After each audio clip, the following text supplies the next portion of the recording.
One day in my life, I looked into my bag and saw nothing left at all.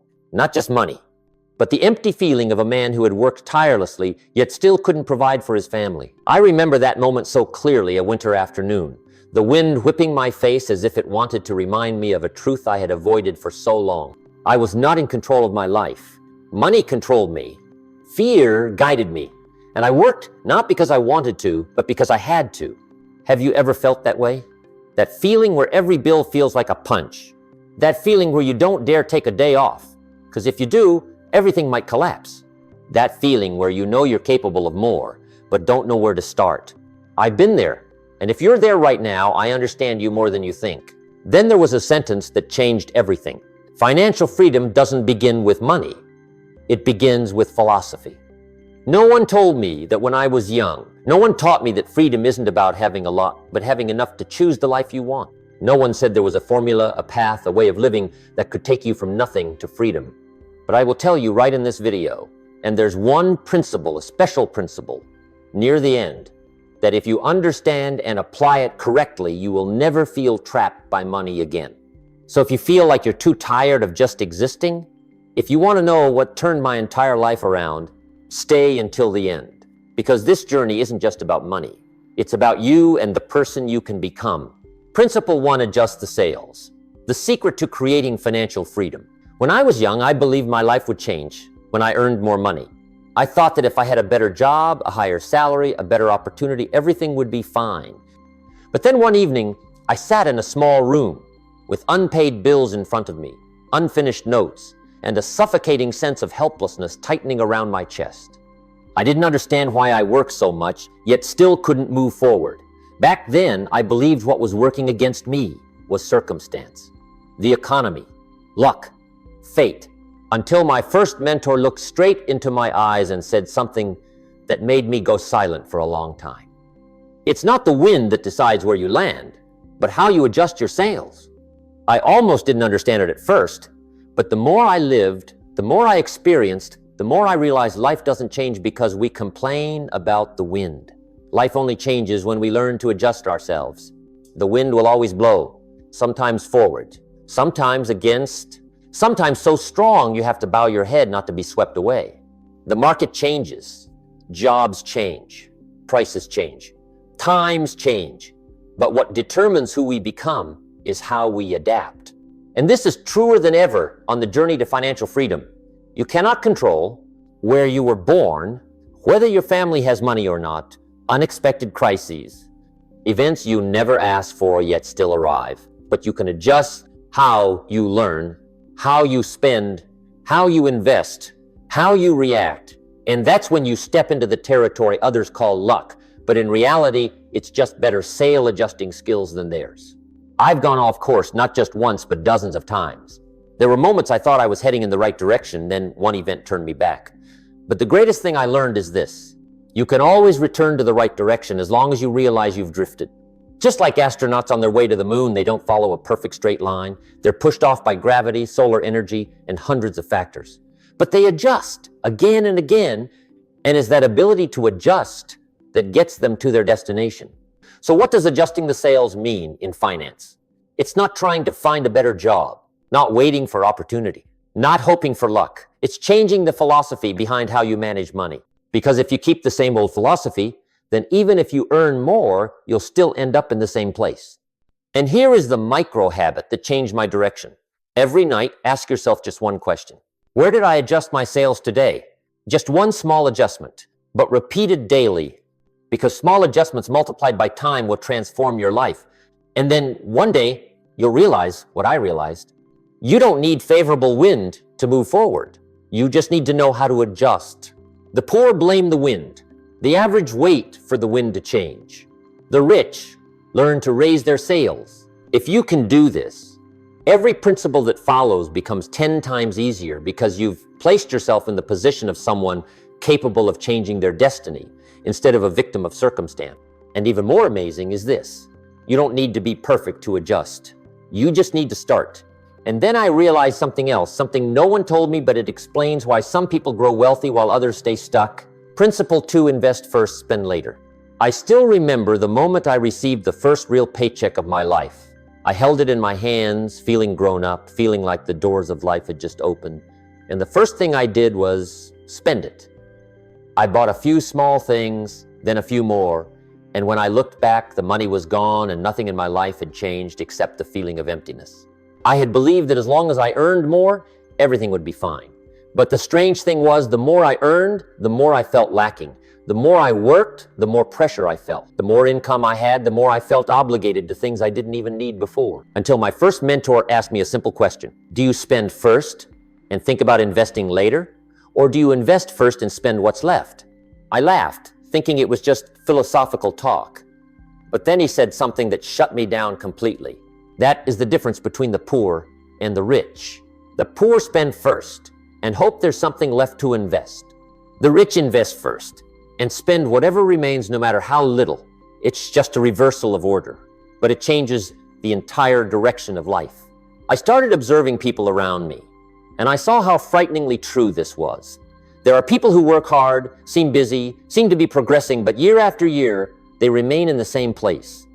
Not because they don't earn money, but because they don't keep money. And not because they spend recklessly, but because they don't have a financial philosophy to guide them. One day, I visited an old friend. He said he couldn't invest because he had no money left. But when I looked around his room, the big TV, the new speakers, the expensive decorations, I understood what he couldn't see himself. It's not that he couldn't invest. It's that he spent like someone who didn't believe he had a future. You see, spending is easy. It's fast. It's instantly comforting. Investing is different. It's quiet. It's slow. It doesn't show off. It doesn't make you feel glamorous right away. But then one day, it becomes the difference between a person who must keep working and a person who gets to choose to work. And let me tell you this. The first day I decided to invest before spending, the amount I put in was laughably small. An amount that if I told anyone, they would say I was wasting time. But what changed me wasn't the amount. It was the new identity. I was no longer the person who spent everything I earned. I became an investor, even if small, even if modest, even if humble. And then something strange began to happen. I felt more self-respect. I thought further ahead. I chose differently. I spent less not because I forced myself, but because I no longer needed to prove anything through things. That's why the moment you receive money, whether it's salary, income, or a small amount, separate a portion for investing, before spending anything, you don't need much. You don't need perfection. You don't need confidence. You just need to reverse the order, because financial freedom doesn't come the day you become rich. It comes the day you behave like someone who will become rich. And then I learned a sentence that stayed with me for the rest of my life. If you can't invest when you have little, you won't invest when you have a lot. Others will tell you to wait. Wait until you have extra. Wait until you have enough. Wait until conditions are right. But the truth is, conditions don't create habits. Habits create conditions.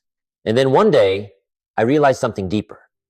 That financial freedom isn't just about money, but the moment you work for joy, not for necessity. Principle 3, freedom is when you don't have to work out of necessity. There was a period in my life when every morning I woke up, not because I wanted to, but because I had to. I had to pay bills. I had to maintain life. I had to work to keep from falling behind. Every step out of bed held no joy, only worry. I remember that feeling so clearly. It was like living in a room with windows, but you couldn't open them to breathe. Then one day, my mentor said, "You will never know true freedom until you work for joy, not necessity." I laughed, because that sounded luxurious for someone struggling like me. But then he told me about his life, about when he worked hard not for passion but for survival, and the first moment he realized that tomorrow he would still be fine, even if he didn't work. That moment changed everything. And I began to understand financial freedom is not about having a lot of money. Financial freedom is when your life is no longer controlled by fear. One afternoon, I looked at my work and realized I no longer felt joy in it.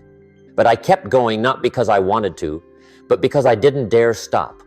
I feared that if I stopped, everything would collapse. And that's when I realized a truth I used to avoid. It wasn't the job holding me back. It was fear binding me. When you have to work out of necessity, your mind is in survival mode. You don't dare dream big. Don't dare change. Don't dare take a different path.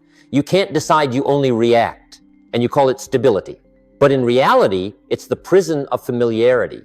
Freedom begins with a small shift in mindset. You don't work to survive.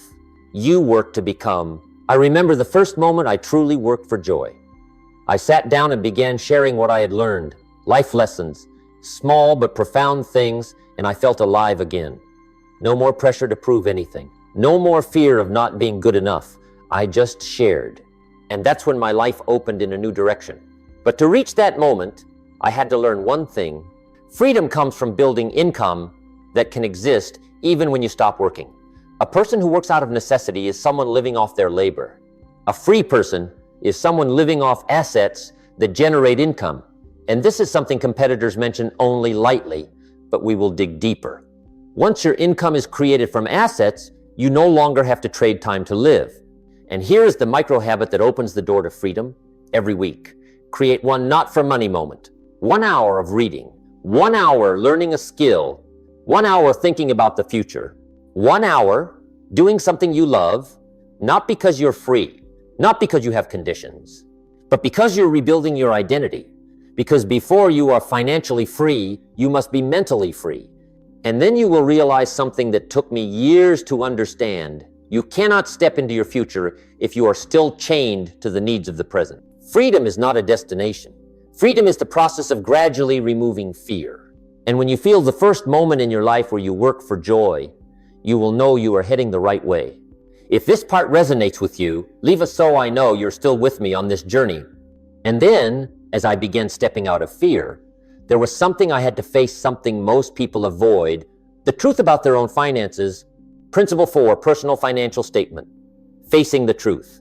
I used to think the reason I wasn't getting further financially was because I wasn't earning enough. I believed income was the problem. I believed that if I just had one more amount, one more opportunity, one more step forward, I would be fine. But then one day, my mentor handed me a blank sheet of paper and said, "This is your financial life.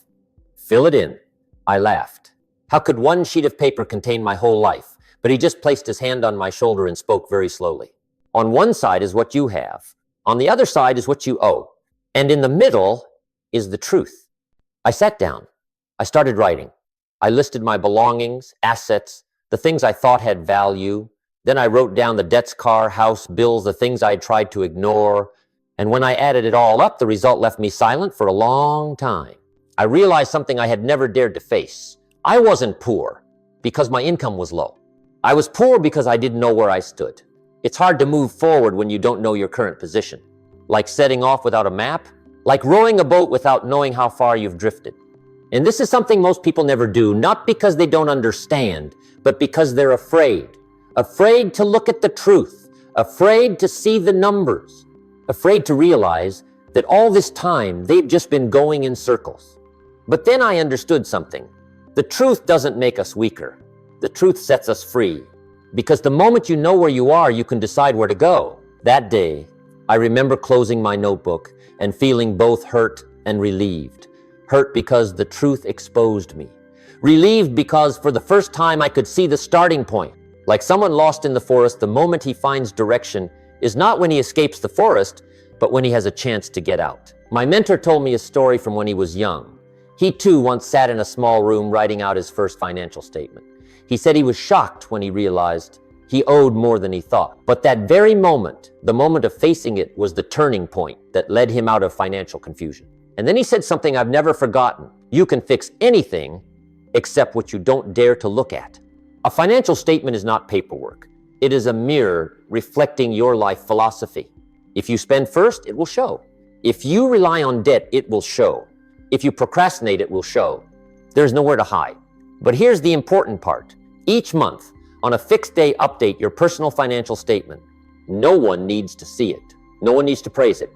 No need to prove anything to anyone. It's for you, so you don't live blindly, so you don't lose your way, so you don't waste your years. I've sat next to people who earn a lot of money, but their financial statement is empty. And I've also met people with modest incomes, but they have a clear roadmap, step by step, and with time alone, they surpass the rest. Because financial freedom doesn't come from speed. It comes from direction. And you cannot choose a direction if you don't know your position. The day I understood that, I felt more mature. I no longer judged myself by my salary, but by my net worth, something no one can show off. But life always reflects. And then I realized a profound truth. The rich are not rich because they earn a lot. The rich are rich because they know exactly where their money stands. But after I saw the truth, the next thing appeared something so simple I almost overlooked it, the way even the smallest amounts of money can become assets if we know how to start in the right place. Principle 5, the 70-10-10 formula and the awakening from one coin. After facing the truth about my finances, I thought the next step had to be something big, a major investment, a bold leap, or a special opportunity. But then my mentor picked up a coin, placed it in the palm of my hand, and said, "Your freedom starts here." I looked at that coin and laughed. How could such a tiny coin make any difference? But he just smiled and said, "If you can't manage one coin, you will never manage 100 coins." And that was the first time I heard about the formula that transformed my financial life: 70-10-10. 70% for spending, 10% for generosity, charity, contributions, sharing, 10% for active capital buying, selling, creating profit, 10% for passive capital, giving it to others, to manage and generate return. Not a complicated formula, not some advanced calculation, but a way to guide the flow of money before it guides your life. I used to spend 100% even more. I spent based on emotion. I spent to forget my worries. I spent to feel like I wasn't behind others. But when I applied this formula, even in a very small way, I felt a change within myself. I started to see money differently. I began to see it as a tool, not a life raft. And the strangest part was I started to feel richer, even when the numbers hadn't changed. Because wealth is not how much money you have. Wealth is how money flows through your life. One evening, I sat in the kitchen, dividing every coin according to the exact ratios. The amount was laughably small, but I felt in control. I felt like I was planting a seed, so small that no one else could see it. And my mentor said, "A small seed planted in the right soil, in the right season, becomes a harvest that can feed a whole family." That's when I understood this formula isn't just about money, it's about identity. When you follow it, you're no longer someone chasing needs, but someone building a future. Competitors talk about this formula, but they skip the deepest part. The formula doesn't change your life. The person you become by following the formula is what changes your life. And here's what woke me up, something I want you to hear clearly. It doesn't matter whether you start at 70-10-10 or 97-1-1-1. What matters is that you start. Someone earning $2,000 a month can apply it. Someone with only $200 a month can still apply it. Someone at rock bottom financially can still apply it. You don't need surplus to start. You start so that you will have surplus, and then over time, the formula will change you little by little. It teaches you discipline. It teaches you priorities. It teaches you to see beyond today. And here is the micro habit that unlocks this principle. Every time you receive money, divide it immediately before spending. Don't wait until the end of the month. Don't wait until you're free. Don't wait until you have extra. Because if you wait for extra, you will never have extra. I've seen both types of people in life. Those who spend it all and hope something remains. Those who set money aside first and spend the rest. And I can tell you this with absolute certainty. Those two types of people will end up in two completely different lives. One will have to work for life. One will get to choose when to work. One will live in fear. One will live in self-mastery. One will dread the next month. One will be calm about the next year. And then, as money began to be divided correctly, I realized there was another secret. A secret the rich always understand. There are sums of money that work harder than you do, even while you're sleeping. Principle 6, active capital and passive capital. The money that works for you. I used to believe there was only one way to make money work in exchange for income. I thought income was the result of time, and if I wanted more, I had to work more. But then one morning, my mentor placed his hand on my shoulder and asked, "Do you know what is more exhausting than working?" I guessed, working harder, working longer, working without pay. He shook his head and said, "It's working your whole life without letting any of your money work for you." Quote, I went silent, because that sentence hit exactly the life I was living. A life where I worked hard, but my money did nothing. It just came and went. It only lived for one day, the day I earned it. And then it disappeared. That's when I learned about the two types of capital the rich always understand. 1, active capital, the money used to create profit through action, buying something and selling it for more, buying a product and improving it, buying low, selling high. Not complex financial investing, not gambling, not reckless risk-taking, but the mindset of someone who knows how to create value. My mentor said that when he was 25, he used to buy soda bottles for $2 and sell them for $3. Not because of the money, but because he was training his financial muscles. 2. Passive capital, the money that generates income without your labor. Not overtime. Not trading time for money. Not sacrificing your youth, but putting money somewhere it can grow so it works for you. One evening, I sat in my room thinking about this, and I realized that throughout my whole life, I only knew one thing. I worked for money, but money had never worked for me. And what changed me wasn't the formula, but the metaphor my mentor used. If you have to pull the cart alone, you'll be exhausted. But if you have one horse pulling with you, you'll go farther. And if you have 3 horses, you'll go without breaking a sweat. Active capital is the first horse. Passive capital is the second horse. And the third horse is time. But the poor do the opposite. They use time to pull the cart. They grow tired. They think they must be stronger to pull faster. While the rich do only one thing. They add a horse. And here's what competitors don't make clear. Financial freedom doesn't come from high income. It comes from how many horses are pulling your life. I once met a man who worked his whole life. Diligent, moral, dedicated, but he had only one source of income. And when that source stopped, his life stopped with it. I also met another man. His income wasn't high. He lived simply, but he had 3 income streams. A small amount from investing, a bit from renting, a bit from sales profit. And he slept peacefully, not because he was rich, but because he was no longer afraid. Each month, set aside 2 separate amounts. 1, a small portion for active capital. 2, a small portion for passive capital. The amount doesn't matter. The speed doesn't matter. It doesn't matter who laughs at you. What matters is that you have your first horse. Because one day, you will feel this strange moment. Your money is working even when you're not. And for the first time in your life, you'll understand what freedom really is. The poor work for money. The rich let money work for them. The free let money and time work together. And then I discovered something even deeper, that even if you have money, capital, and opportunity, you will still lose it all if you lack the one thing the rich always have, a guiding philosophy. Principle 7, everyone needs a guiding philosophy. There was a time in my life when I worked harder than ever. I read more, pushed more, tried more, yet I still ended up in the exact same place. I was like someone rowing a boat in the middle of the ocean, using all my strength to paddle without realizing I was just spinning around one point. I thought the problem was strength. But then my mentor looked at me and said, it's not effort that decides the direction. Philosophy decides the direction.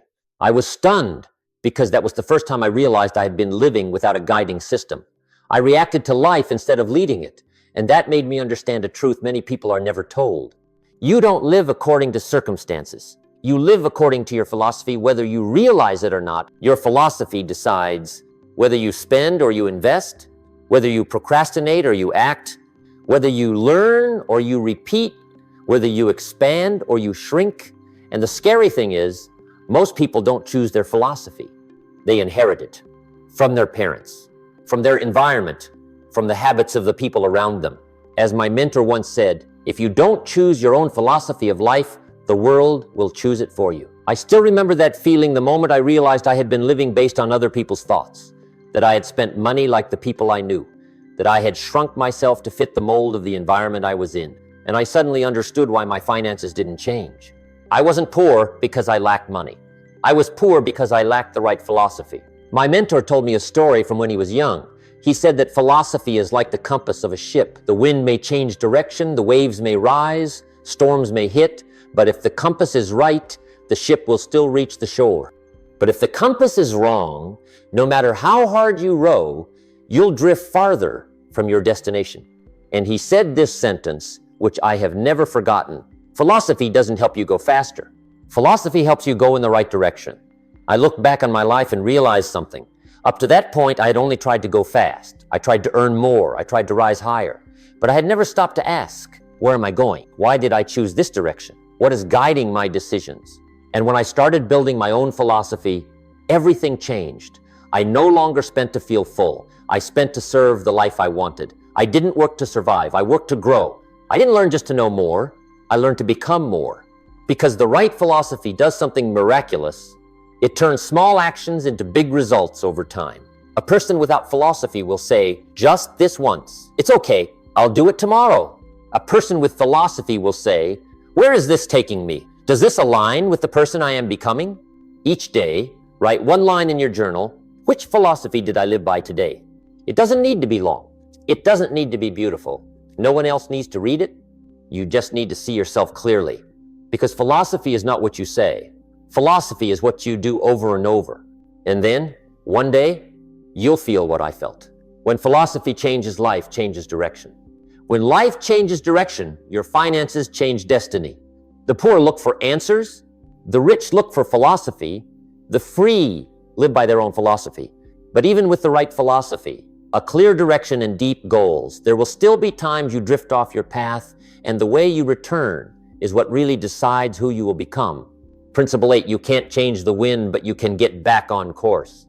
There was a period in my life when I thought I was heading the right way. I had a stable job, steady income, and things I once believed would make me feel safe. But little by little, I realized I was drifting away from the person I wanted to become, not because I chose wrong, but because I didn't realize I had gone off course. And that is the strangest thing about life. You don't drift off only because of big decisions, but because of small things that go uncorrected. One day, I sat with my mentor and told him about that feeling. He smiled and said, do you know why astronauts make it to the moon? I guessed. Because of technology, because of science, because of precise calculations? He shook his head. Because they correct their course constantly. I didn't understand at first until he continued very slowly, very clearly. During the entire journey, the rocket is off course more than 90% of the time, but they keep adjusting, and that is what gets them to their destination.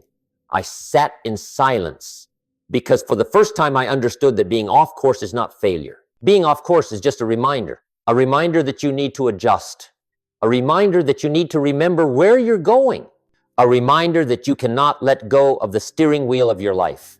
And this is painfully true in finances. No one is steady forever. No one is disciplined forever. No one is strong forever. There are months when you overspend. There are times when emotions control your wallet. There are periods when you stop investing. There are days when you lose faith in yourself, but the rich do something others don't. They get back on course early. I still remember the first time I earned a good amount of money and then spent almost all of it just from excitement. I was disappointed in myself. I felt like I had destroyed all my previous progress. But my mentor said, you haven't failed. You just forgot to adjust. Adjust again. That's enough. And then he told me a story I'll never forget, the story about winds. He said that in life there are tailwinds, headwinds, gentle winds, strong winds, and sometimes storms. But the wind does not decide the fate of the ship. The sail does. The weak want the wind to change. The strong learn to change the sail. And the free learn to get back on course every time they drift. I look back at the people I had met in life and realized a truth. It's not that successful people got it right from the start. They just returned to the right direction faster than others. Each week, ask yourself, am I still on course? Financial course, habit course, emotional course, goal course. Just one question, just one honest moment, just one small adjustment. Because small adjustment plus time equals change destiny. Once, I sat with a friend who had lost many years simply because he never stopped to check where he was heading. He didn't fail because he lacked ability, but because he lacked moments of checking his direction. And by the time he realized it, he had drifted very far. As for me, I learned this just in time, and it saved me because I understood a sentence that changed everything. You can't go back and start over, but you can always start again from where you are. Being off course is not the end. Being off course is an invitation to return, and finances are the same. No one reaches the destination because of perfect winds. The one who arrives is the one who knows how to adjust the sail and adjust it again. But then there was one more thing, something that seems small, but actually decides whether you move forward or stop. And it is the question each person must face. If you could do better, would you? Principle 9. If you could do better, would you? One evening, I sat alone after a seminar. The room was empty, the lights were dimmed, and only the echo of the last footsteps remained. I felt I had done well enough to earn applause, well enough not to make mistakes. But then my mentor walked up, looked at me for a long time, and asked a question I will never forget. If you could have done better, would you?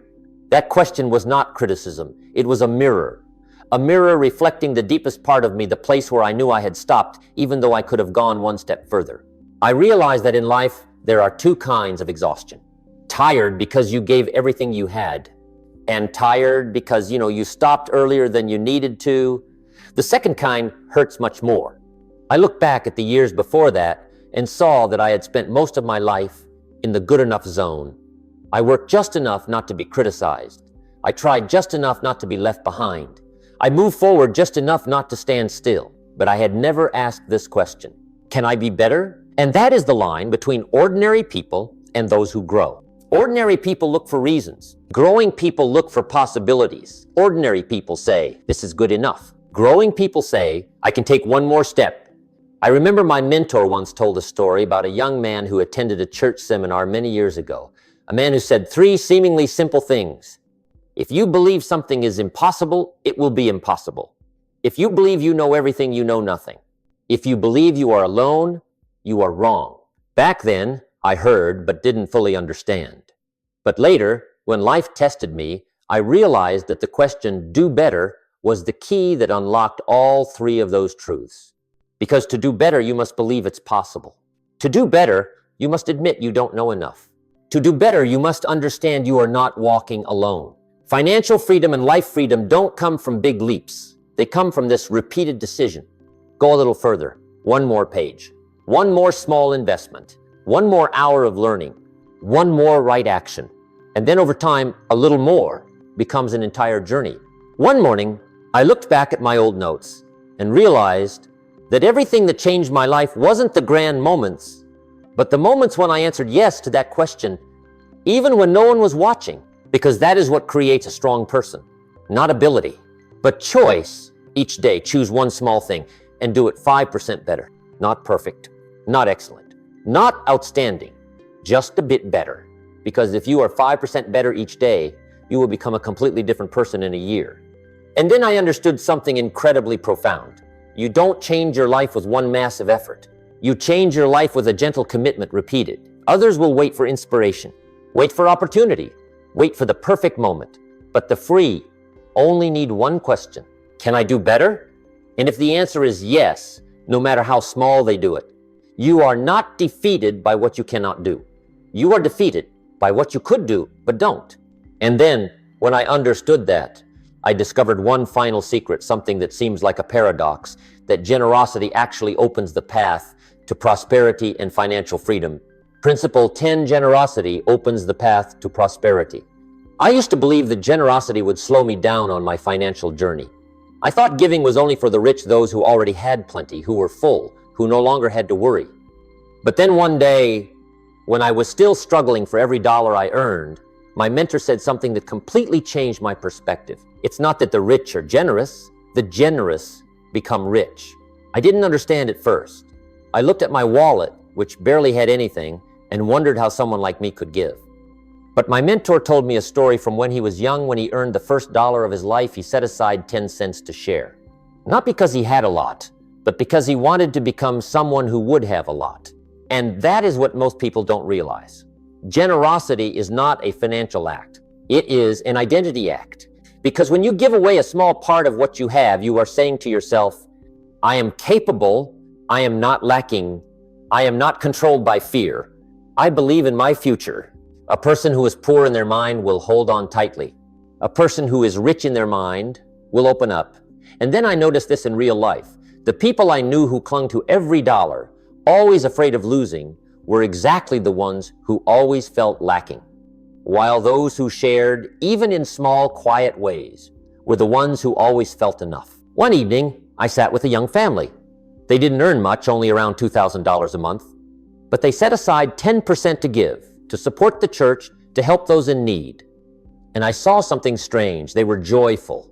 They weren't tense. They didn't talk about shortage. I realized they possessed something that many people earning 10 times more still didn't have: peace.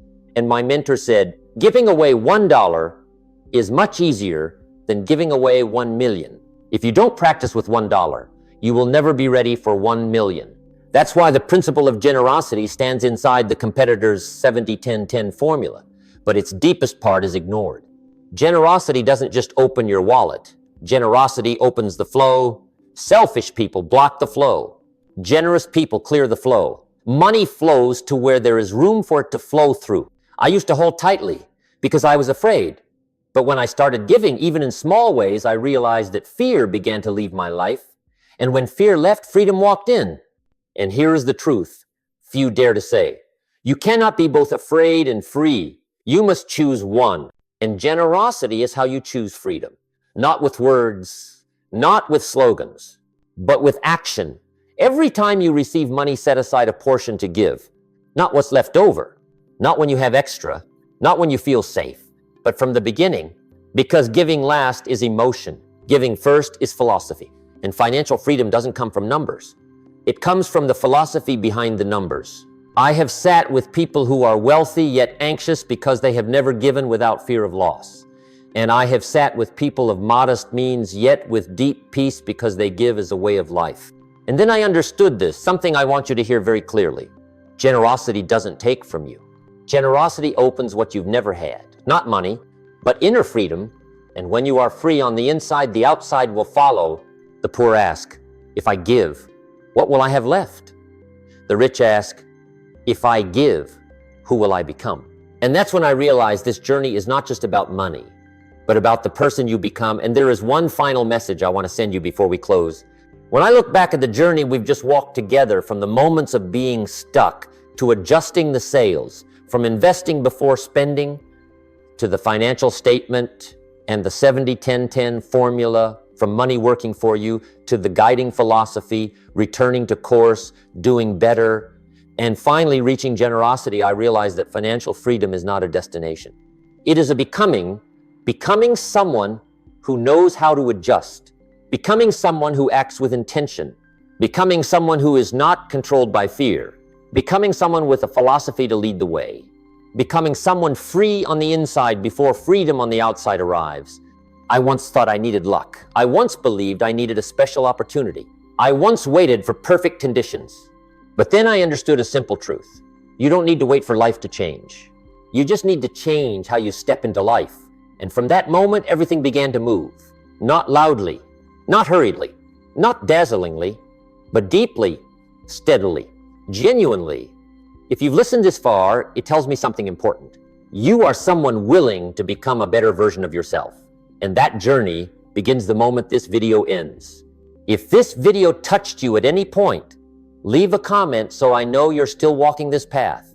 If you want to continue journeying together in the next lessons, you can hit subscribe and like, but only if it feels right to you. Among these 10 principles, which one do you know you need to start today? Success is not something you pursue, but something you attract by the person you become.